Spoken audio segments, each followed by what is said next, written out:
नमस्कार साथियों, आपका चयन security and intelligence services India limited में हुआ है।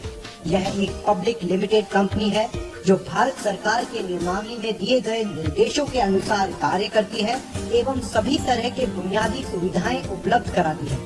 यह भारत ही नहीं, पूरे एशिया महादेश में SIS के नाम से विख्यात है। इसका वार्षिक टर्नओवर 10,000 करोड़ से भी ज्यादा का है एवं इसमें 2 लाख से भी अधिक स्थायी कर्मचारी देश के कोने कोने में पदस्थापित हैं। इसकी शाखाएं देश के लगभग सभी महत्वपूर्ण शहरों के साथ साथ ऑस्ट्रेलिया, स्पेन, न्यूजीलैंड एवं सिंगापुर में बड़े पैमाने पर कार्य कर रही हैं, जिसका मुख्यालय नई दिल्ली में स्थित है।